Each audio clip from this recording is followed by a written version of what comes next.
Sparring this big boy. A heavyweight. Heavyweight boy. And Tank hit that nigga. He hit him so hard that he was on the top of the rope just like this. It allowed Jake Paul's brother to be in there and be able to last with a smaller man, a smaller, older, greater fighter who's mostly was concentrating on defense more than just offense. Gervonta Davis is stepping up his game like never before, going all out in sparring sessions against heavyweight fighters as he prepares for his battle with Jake Paul. Davis isn't holding anything back. He's testing his power against men much bigger than him. One recent session got so intense that a heavyweight reportedly looked shaken after Tank landed a brutal shot that echoed across the gym. Oh, no, you're right. But tell people what happened. Man, I was about to spar. Before I was about to spar Tank, he was sparring this big boy. A heavyweight. Heavyweight boy. And Tank hit that nigga. He hit him so hard that he was on the top of the rope just like this. Gervonta Davis is turning heads again, this time by dominating heavyweight boxers during fierce sparring sessions. Known for his explosive strength in the lighter divisions, Tank is showing that size means nothing when skill and speed are unmatched. In recent footage, he's seen landing precise, lightning-fast combos that leave even bigger fighters struggling to react. His movement, timing, and rhythm control prove he's preparing for war. Every punch shows how he's building not just raw power, but the stamina to handle stronger opponents, something he'll need when facing Jake Paul. Look like you're playing pool with a short stick. Fall in between them, Kev. Punch when he punch, Kev. Punch when he punch. Punch when he punch. Yep. They ain't stopped firing. We slowed down. Now we're going to commence firing again. That's what we do. We reload and come back. Yeah, you ain't got to get close, Tank, because we know you're scared to get close. Get close, Tank. Keep rolling, Kev. All the way down the road. Come to me, baby. Despite the huge size gap between Davis and some of his sparring partners, Tank keeps pushing himself against fighters who outweigh him by a lot.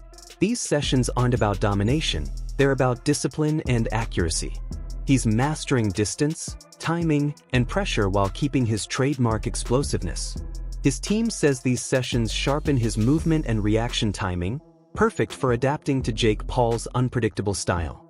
Davis knows Jake's biggest weapon is size, so by facing heavyweights now, he's removing that fear early. It's a smart strategy built on confidence and control, preparing him for every scenario when fight night comes. Here's a clip of Gervonta Tank Davis releasing footage of him training and sparring with the heavyweight ahead of his showdown with YouTube sensation turned professional boxer Jake Paul that's set to take place November 14th in Atlanta, Georgia at the State Farm Arena. Tank Davis is 5'4", and he weighs in at 135. His last fight, he actually was 133 pounds. Jake Paul is 6'1" with a 76-inch arm reach, and he weighed in at 199 pounds his last fight. And fight before that, he weighed in at 224 pounds. Gervonta Tank Davis has a 67-inch arm reach. This is why this fight has to be ruled an exhibition and not a real professional boxing match, because no boxing commission would sanction it. Let me know what y'all think about this. As you see, Tank Davis is using and working on movement. Let me know. I'm gone. Peace.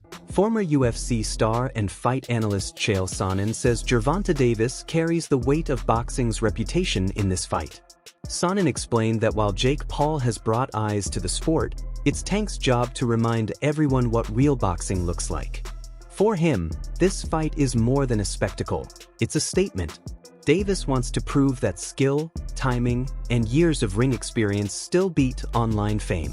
Sonnen said Tank's mission is simple: silence the noise by letting his fists speak. A knockout here won't just be a win, it'll be a message to the world about what true boxing is.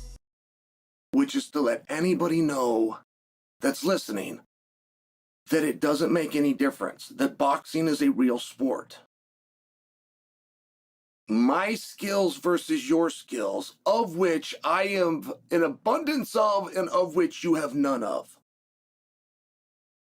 My life's commitment and dedication versus a second or third or fourth thought in the world of priority on your list. And I used to believe those things.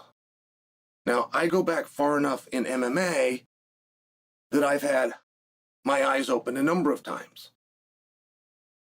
The fact that karate was so incredibly useless, or the fact that Jeet Kune Do was so incredibly useless, like these were not things that I would have bet on when I was in high school. As a wrestler at that time, I would not have assumed that I would fare well in a fight against somebody that knew Kung Fu. We had all been falsely led through Hollywood. Not through competition, not through sport, not through understanding of the game, but just through Hollywood. We were told that those guys were the most dangerous guys. So, we then eventually get up to Conor McGregor versus Floyd Mayweather, which had a weight discrepancy, but it was very small. I mean, I watched him weigh in, I want to say it was like 8 pounds. As fight week gets closer, new clips confirm that Davis has been putting in serious work sparring with heavyweights. These aren't light training rounds, they're full-contact wars meant to push him beyond limits. His trainers say the goal is to make the Real fight feel easier after battling tougher opponents in the gym. The heavyweights force Tank to sharpen his defense, move his head quicker, and throw more precise punches against bigger frames. Each round boosts his confidence, proving that timing and accuracy can beat raw strength. It's an unusual but smart approach, proof that Tank is taking Jake Paul very seriously.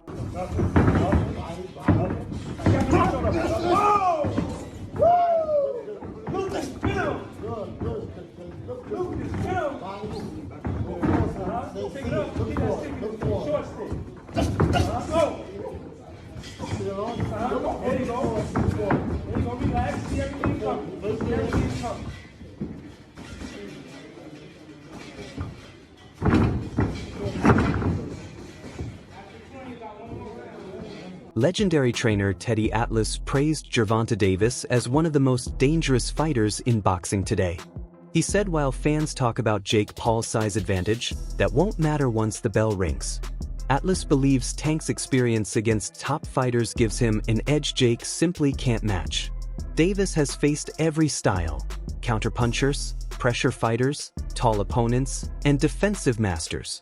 Jake's resume, in comparison, lacks that depth. Atlas said people asking, "What if Jake lands one big shot?" are missing the point. Tank's ability to adapt under fire is what separates real boxers from entertainers chasing clout. You have one guy who, yeah, he's smaller, but he's a top fighter, he can punch, and he's fighting a guy who's not a top pro fighter, who's bigger. What if he hits him on the chin? What if he hits him on the chin? It'll wind up selling. And that's what'll wind up selling it. The what if. What if Tank makes him do a cha-cha? He hits him on the chin, and Jake Paul, we're going to find out if he can dance. Whoa, whoa, whoa, whoa. You know, do the cha-cha. That's what's going to sell it. And you can't argue that what if. You can't. I know I get to places that other people won't go and everything else. They just dismiss stuff because it's easier to do that. It's safer to do that. You don't have the bows and arrows coming at you from people that argue with you because you did that. But I don't care. I've had bows and arrows my whole life. I don't care. But that's true. That what if? What if this guy who is a real good puncher, who is one of the best fighters in the world right now, what if he hits him? What if he makes a miss and he counters him? Or he jumps up in the air. Bang! And he hits him. Sid Terrace was a great fighter. No, not the 1700s, but years ago. And Cus D'Amato told me he loved Sid Terrace. He said, Teddy, he used to jump up in the air and hit you with 3 jabs. I said, whoa, man, Sid Terrace. All right. Anyway, look, I can't finish without saying that it did invoke some memories and thoughts that we've been here before in a different way, where Jake Paul's brother fought Mayweather. That's not forget. And I'm not saying I like that either. I mean, first of all, Mayweather was past his prime. He was already retired. He was older, everything, but he's still the great Mayweather. And Mayweather was fighting a guy, what was it, 50-pound difference, 60-pound difference, whatever it was, and that size made a difference. It allowed Jake Paul's brother to be in there and be able to last with a smaller man, a smaller, older, greater fighter who's mostly was concentrating on defense more than just offense. Sports analyst Max Kellerman shared that Davis's motivation for fighting Jake Paul isn't just about fame, it's also personal. He said Tank took this fight to secure his financial future and spend more time with family. After years of intense training and title defenses, he wanted a matchup that offered excitement and a big reward. Kellerman added that Tank has been thinking about slowing his pace, focusing on balance and family life. The Jake Paul fight, in his view, is both business and closure, a chance for Davis to enjoy his success while reminding everyone he's still one of boxing's deadliest fighters. You got a guy like Gervonta, who I personally think has been checked out for way longer than this last fight. I think he was checked out prior to the Roach fight. I thought this was all going to be in the works, where he was supposed to beat the 16-1 Roach and then go on to fight Jake Paul and then call it a career, because I think the people around him understood there wasn't much left in the tank for him in terms of his want or his desire to be here. He did an interview with Dan Canobio about 18 months ago where he was like, yeah, man, I just kind of want to raise my family. I don't know how much left of boxing for me. I don't want to see a therapist. I want to, I need to, but like, I don't want to take away from my fighting. But I think it's time for me to do stuff like that. So I think the writing's been on the wall for Tank for a while. So that draw was kind of just like, I was on the way out anyway. I don't need to go back in there. And I said it at the end of that fight. I'm like, there's no way we see that rematch. He was so uncomfortable in that ring with Roach. He doesn't want to feel that again. He showed that night. So I'm not surprised that fight's not happening. I'm not even surprised he's fighting Jake Paul now. It's a cash out. During the press tour, analysts Chris Mannix and Sergio Mora highlighted how different the two fighters really are. Jake Paul did what he always does: talk loud, stir hype, and pull all eyes toward him. Davis stayed calm, quiet, and clearly uninterested in the back and forth. Mannix noted that Jake knows how to sell a fight, but Davis knows how to win one. Mora added that Tank doesn't need to talk. His silence shows how focused he is. Both analysts agreed that when the cameras stop and the punches start flying, Tank's skill and power will be the only voices that matter. And even though Jake Paul tried to egg him on and try to goad Gervonta Davis on, he's dealing with somebody that is not a quick-witted, thinker. He's not a quick-witted speaker. Tank Davis is explosive in the ring. He's fast and powerful in the ring. He's charismatic inside the ring when he's punching. But when you put a microphone in front of him, he's not articulate. He doesn't know how to quickly respond to people. He stutters a lot. He does more stuttering than talking. So Gervonta Davis in front of a microphone is not going to sell. So Tank Davis shouldn't be put in a podium like that. He should have speakers for him. He should have someone talking for him. He should have a mouthpiece. Tank Davis is not going to sell this fight. And Jake Paul knows it. That's the reason he kept throwing jabs at him. He tried to get Tank out of his shell. Tank's not quick verbally enough. He's not quick-witted. He's not quick with the tongue. So in order for him to sell this fight, he's going to have an adversary that can spit something back. Like, for instance, Chavez Jr., he didn't have that quick-witted a response, but he had the backing, he had the loyal following. And Chavez Jr., like many Mexicans, don't need to speak because they do all their fighting in the ring, and people know that. Tank Davis, I don't know, man. He didn't look good in his last fight. He's not fighting the killers in his division. People are getting off that Tank train, and we know that he's had his issues outside the ring. The love's not there anymore. Tank Davis is losing a lot of passion, a lot of followers, and people aren't buying this circus that Jake Paul's trying to sell. And I'm glad that people are getting off this train. The commission in Georgia got off this damn train. That's why they had to move this fight to Florida, where anything could happen. Former world champion Tim Bradley revealed that Davis didn't have many choices before taking the Jake Paul fight. He said Tank wanted a rematch with Lamont Roach, but the deal collapsed. With limited options and pressure from promoters, the Jake Paul fight became the best route forward. Bradley admitted it's a risky move, but also a massive chance for exposure and money. He reminded fans that a lot happens behind closed doors. Timing, management, and business politics all play big roles. Bradley believes Tank will turn this into an opportunity and prove why he's one of the best in the sport. I do. I'm not making no excuses for Tank at all, but this is just my perspective, man. Tank had no other choice but to do this fight, man. He had no other choice. You know, he was in training for that Lamont Rose fight, and, you know, then the covers got pulled off, you know, and then this fight came about. You know, this is an inside thing, man. I swear, man, I'm telling y'all, this is an inside thing. You know, this is something that Al, PBC wanted Canelo to do, you know, because this is how they eat. This is how they gonna eat. This is how they gonna recoup, you know. As you know, PBC, they got no legs to stand on, man. You know, money going out, not enough money coming in. They got to spend their own bread, you know, for everything, you know, for everything. So, you know, they need money coming in. And their guy, Canelo, left. He with Turkey now. They wanted Canelo to do this fight. And now Tank is obligated to do this fight, man. Again, to save PBC. I promise y'all, man. I'm telling you. You know, Tank was already signed up to fight Roach rematch. He was already signed up, you know. You could just tell, man. I can tell, you know. Yesterday, listening to the press conference, I saw, like, I don't know what it was. It was something with Jalen Love, and it's like a secret. I don't know what that is. It's a secret, though. After the press conference, fans started wondering if Davis was really interested in the Jake Paul fight.